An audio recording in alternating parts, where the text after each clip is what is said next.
Hello बच्चों, Mohan sir educational research centre में आप सबका स्वागत है। तो आइए आज हम देखिए क्लास 9th प्रश्नावली 1.3 संख्या पद्धति के लिए हल करेंगे। तो आइए सभी हल करते हैं। देखते हैं इसका पहला प्रश्न क्या कहता है।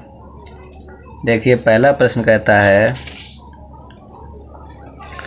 पहला प्रश्न है प्रश्नावली 1.3 का निम्नलिखित भिन्नों को दशमलव रूप में लिखिए और बताइए कि प्रत्येक का दशमलव प्रसार किस प्रकार का है। ठीक है, यानी कि इसमें भिन्नों के लिए हमें किस में लिखना है, दशमलव संख्या में लिखना है। तो ये पहले आप लिख चुके होंगे, जैसे छोटी क्लास में भी आपने देखा है, सुना होगा, पढ़ा होगा। देखिए इसमें क्या है, पहला सवाल ले रहे हैं इसका 36/100, 36/100। तो इन्हें हम दशमलव में निरूपित करने के लिए क्या करते हैं, हर का भाग अंश में लगा देते हैं। ठीक है ना, हर का भाग अंश में लगा देते हैं। चलिए लगाते हैं इसके लिए। देखिए किस प्रकार से लगाएंगे। हर देखिए कितना हमारा 100 है और अंश कितना है, 36 है, तो इसे भाग लगाएंगे। तो यहाँ देखिए 36 कम है तो शून्य लगाते हैं, दशमलव, फिर 0 बढ़ाएंगे तो 100 का भाग इसमें लगाएंगे। कितनी बार जाएगा, 3 बार, तो 300 हो गया। फिर देखिए कितना बचेगा, 60, 0 बढ़ा लेते हैं। ठीक है, फिर कितनी बार चला जाएगा, 6 बार, तो 600 आएगा। ठीक, क्या बचा, कुछ नहीं, यानी इसे हम लिखेंगे 0.36। ठीक, इसी प्रकार से अगला सवाल है, इसी का सेकंड है 1/11। अब इसमें हम क्या करेंगे, 11 का भाग 1 में लगा देंगे। ठीक है, 11 का भाग 1 में लगा देते हैं। तो 11 का भाग लगाइए 1 में, देखिए भाग नहीं जाएगा तो हम यहाँ पर 0 लगा लेते हैं। ठीक, और फिर दशम लगा करके यहाँ 0 बढ़ा लेते हैं। ठीक है ना, तो यहाँ जब दशम लगा के 0 बढ़ा लेते हैं फिर भी कितना रहेगा, ये 10 रहेगा, फिर भी ये कम है, तो फिर 0 और 1 0 और बढ़ाएंगे, यानी कि 100 हो गया हमारा, है ना। अगर 100 हो गया है तो 11 का भाग लगाएंगे तो 11 में 99 होता है। कितना बचेगा, 1 बचेगा। फिर से देखिए 0 बढ़ाइए, फिर भाग नहीं जाएगा, तो फिर से 1 और 0 बढ़ाएंगे तो फिर 9 बार जाएगा, है ना। तो फिर 1, तो फिर देखिए 0 और फिर 0 लगाएंगे, भाग नहीं जाता है, तो फिर 0, तो 11 में 99, यानी कि इसका मतलब है ये हमारा शेष बचता रहेगा, है ना। ये शेष हमारा बचता रहेगा। तो जब ये संख्या हमारी बार बार आती है, जब बार बार ये संख्या आती है, इसका मतलब क्या होता है, देखिए यहाँ पे 0 है ना, 0 9, तो हम क्या करते हैं, ऊपर बार लगा देते हैं। ठीक है, इसको बार बोलते हैं। अच्छा, इसके बाद देखिए तीसरा सवाल क्या है। तीसरा सवाल कहता है 4 सही 1/8। ये हमारे पास संख्या दी हुई है, तो 4, 8 का 8 चौक 32 और 3 33 के बटे 8। इसके लिए हमें क्या करना है, हर का भाग इसमें भी दे देते हैं। ठीक है, तो 8 चौक 32, देखिए कितना बचेगा, 1 बचेगा, दशमलव लगाइए, 0 बढ़ाइए, 8 एकन 8, फिर कितना बचेगा, 2, फिर हम यहाँ पर 0 बढ़ा लेते हैं, 8 दूने 16, फिर देखिए 4, तो फिर 0 बढ़ाएंगे तो 8 पंजे 40, 8 पंजे 40, क्या बचेगा, कुछ नहीं बचेगा, है ना। तो इसका आंसर हमारा कितना आएगा, इस भिन्न का आंसर बनेगा 4.125। ठीक है, और इसमें एक बात और समझ लेते हैं कि जो संख्या, जो भिन्न यानी कि हर से पूरी कट जाती है वह है शांत, तो उसके लिए क्या कहते हैं, शांत आवर्ती उसका दशमलव होता है। और जो पूरी नहीं करती है, ऐसे बार बार चलती है, उसे क्या कहते हैं, अशांत कहते हैं। क्या कहेंगे, अशांत आवर्ती। ठीक है, अशांत आवर्ती। इसी तरह से ये है, देखिए हमारी ये संख्या पूरी कट गई है, तो इसे क्या कहेंगे, शांत। ठीक है ना। इसी तरह से अगला सवाल देखेंगे। इसमें अगला देखिए क्या है, अगली संख्या है इसमें 3/13। 3/13, तो 13 का भाग इसमें भी लगा देंगे। इसमें भी किस प्रकार से लगाते हैं, भाग तो सभी लगा ही लेते होंगे, है ना। हाँ, तो देखिए 0 फिर क्या करते हैं, दशमलव लगा के जीरो बढ़ा लेते हैं। तो 13 का भाग इसमें लगाइए, कितनी बार जाएगा, 13 दूने 26, 4 बचे, फिर जीरो लगाएंगे तो 13 का फिर लगाइए, 13 तिया 39, फिर कितना बचेगा 1, ठीक है। और 1 बच गया हमारा यहाँ पर, फिर जीरो नहीं भाग जाएगा तो फिर देखिए जीरो, तो 13 का फिर यहाँ पर लगाएंगे तो कितनी बार जाएगा, 13 छक 78, 13 छक 78, 13 छक 78, ठीक है। कितना बचेगा 2 और यहाँ बचेगा 1, है ना। फिर से देखिए और भाग लगाएं, यानी कि हमारी ये संख्या कटेगी नहीं, है ना। देखिए 2 बार 3 बार हमने देख लिया है, 1 2 3 4 अंक तक लगाया, ठीक है। तो इसे हम क्या कहेंगे, अशांत दशमलव। इसका कैसा होगा, अशांत आवर्ती होगा, है ना, ठीक है। तो 0.2306, ठीक। इस प्रकार से इसे हम लिख लेते हैं। ये दशमलव संख्या में ये परिवर्तित हो गया और ये बार बार यानी कि हमारी संख्या ये कटती रहेगी, ठीक है। इसी तरह से अगला सवाल देखेंगे।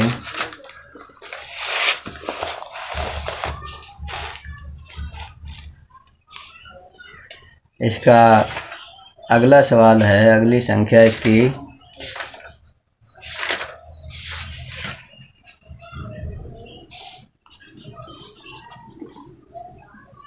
5वां है 2/11। 2/11, तो 11 का हम क्या करते हैं, भाग लगा देते हैं 2 में, ठीक है ना। 2 का भाग लगाएंगे तो यहाँ पर 0.0 और 11 का भाग लगाएं तो 11 दूने 22 ज़्यादा हो जाता है, 11 1 11, कितना बचेगा 9। फिर देखिए जीरो बढ़ा लेते हैं तो 11 8 88, कितना बचेगा 2, फिर जीरो तो 11 1 11, फिर से देखिए कितना बचेगा 9, फिर जीरो लगाते हैं तो 11 8 88, है ना। फिर देखिए 2 बचेगा, यानी इसका मतलब है फिर 2 बचेगा तो फिर 1 आ जाएगा, है ना। तो ये संख्या हमारी 18 18 18 बार बार चलती रहेगी, है ना। तो हमें ज़्यादा बार भाग लगाने की ज़रूरत नहीं है। यही हमारा आंसर है 0.18 और 18, है ना। इस पर अगर बार बार ये संख्या चल रही है या नहीं चलती रहेगी तो इसका मतलब क्या है, इसे हम डॉट डॉट के लिए आवर्ती यानी कि बार का निशान लगा देते हैं, ठीक है। तो ये बार बार चल रही है इसलिए अशांत है। कैसा है, अशांत आवर्ती, ठीक है। इसी तरह से अगली संख्या देखेंगे। इसमें अगली संख्या है, छठा सवाल है इसका 329/400। तो इसमें देखिए 400 संख्या दी हुई है, 400 का भाग हम इसमें 329 में लगा देंगे। तो चलते हैं लगाते हैं 329, यहाँ देखिए जीरो लगाएंगे, भाग नहीं जाएगा तो दशमलव और यहाँ पर जीरो लगा लेते हैं, ठीक है। देखिए बड़ी संख्या 2 अंक घिस के छोड़ देते हैं, 2 अंक घिस के छोड़ देते हैं और यहाँ देखिए कितने रह जाएंगे 32, 32 में 4 का भाग लगाएंगे, है ना। तो 4 8 32 और जीरो में गुणा करेंगे तो 0 0 आएगा, ठीक है ना। तो इधर बचेगा 0 9, ठीक है ना। अब देखिए 90 बचे हुए हैं तो फिर से हम जीरो लगाएंगे यहाँ पर और 4 का भाग लगाइए, 4 दूने 8 और 0 0 साथ में आने के लिए लिख लेते हैं, कितना बचेगा 0 और 0। अब देखिए 1 0 और लगा लीजिए, 4 का भाग लगाएंगे तो 4 दूने 8 यानी कि 2 बार चला जाएगा, 4 दूने 8, ठीक है। कितना बचेगा 2 और इधर 0 0, 10 में 8 घटा देंगे 2 बचेगा। अब देखिए इसमें लगा देंगे 20 में भाग 4 का, तो 4 पंजे 20 यानी कि 5 बार जाएगा, तो 5 चौक 20 और 0 0, ठीक है। ये हमारी संख्या यहाँ पर कट जाती है तो ये हमारा आंसर आ जाता है 0.82 और 25, ठीक है। तो ये अगर सवाल पूछता है इसमें कि शांत है या अशांत, तो इसका मतलब क्या है, ये पूरी संख्या कट गई है तो शांत आवर्ती है, ठीक है। इसी तरह से अगला सवाल देखते हैं। अगला सवाल क्या कहता है,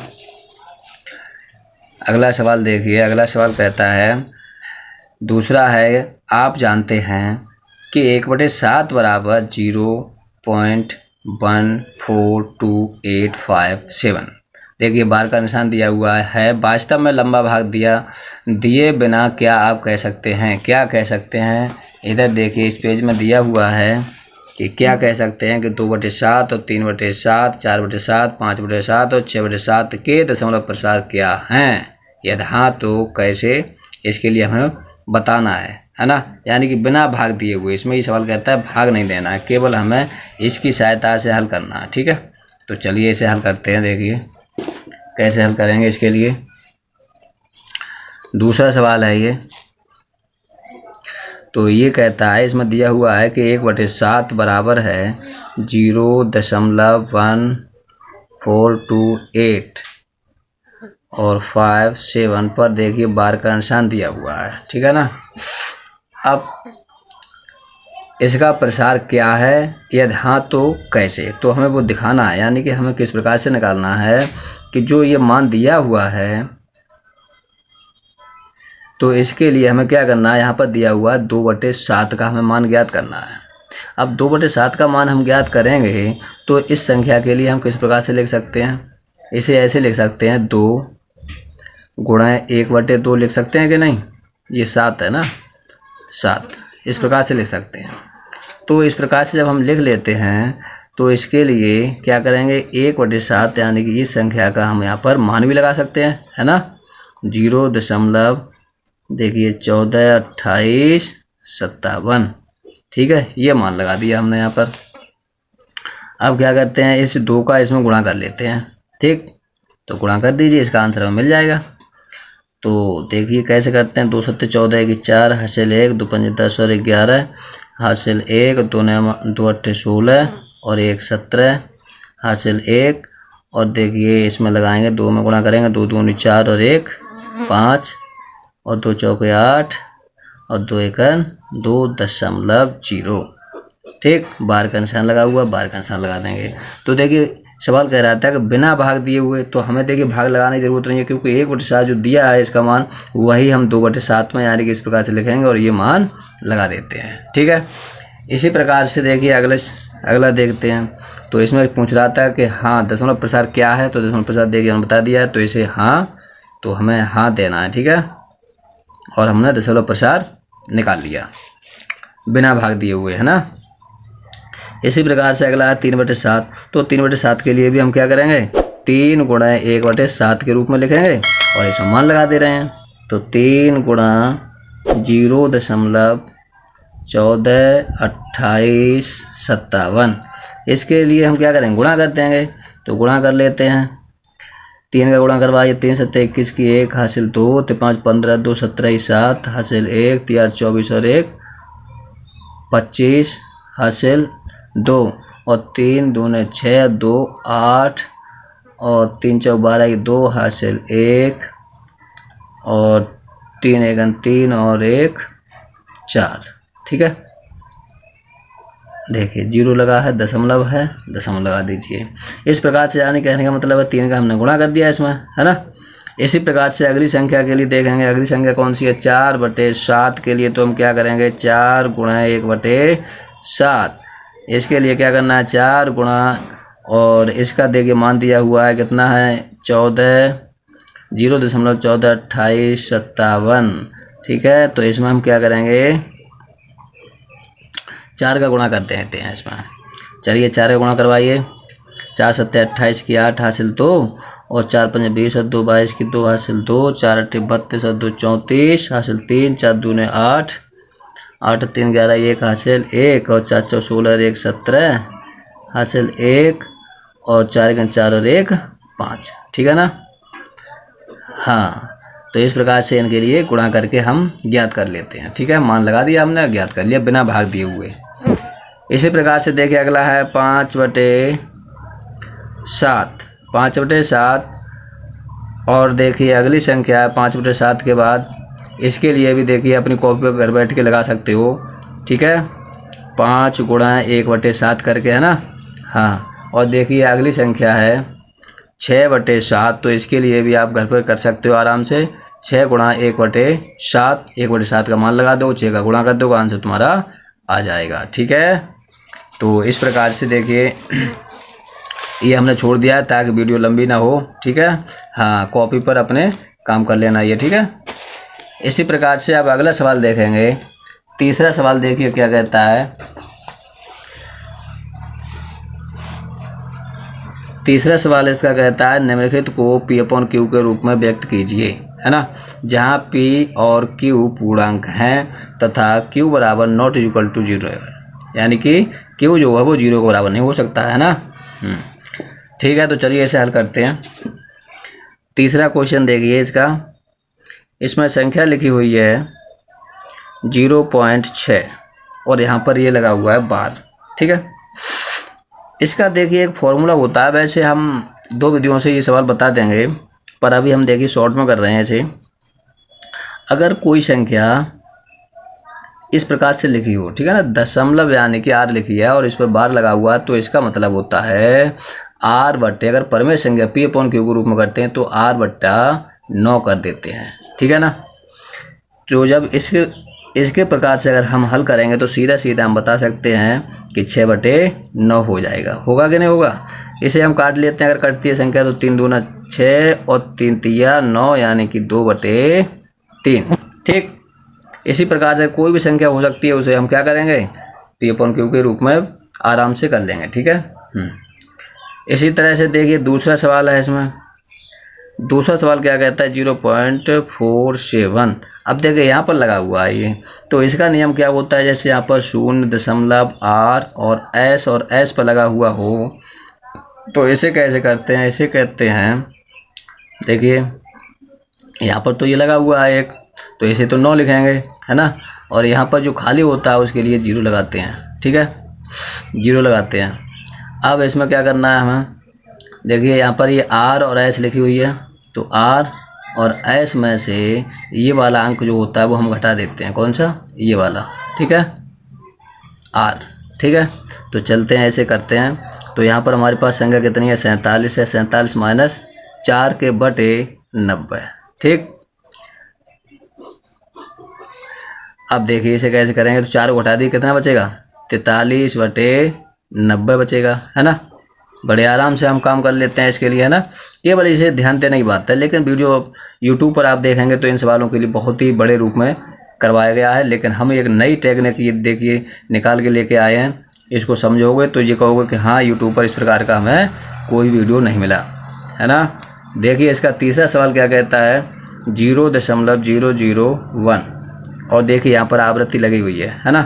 देखिए हमने इसका पहला ये पैटर्न बताया था कि R है और आवृत्ति लगा हुआ है, तो R/9 कर देते हैं। और यहाँ पर देखिए 3 अंक हमारे पास लिखे हुए हैं, कौन कौन से हैं, तो जैसे अगर यहाँ पर R S T, अगर इस प्रकार से कोई लिखा है अंक हमारे पास और आवृत्ति लगा हुआ है, तो हम लिख देंगे R S T के बटे 999, ठीक है ना। ये हमारा फॉर्मूला होता है, ठीक। तो इसे भी हम लिख लेते हैं, यानी कि 1/999, ठीक है। इस प्रकार से अगले वीडियो में फिर मिलेंगे। तब तक के लिए नमस्कार, थैंक यू, धन्यवाद, ठीक है।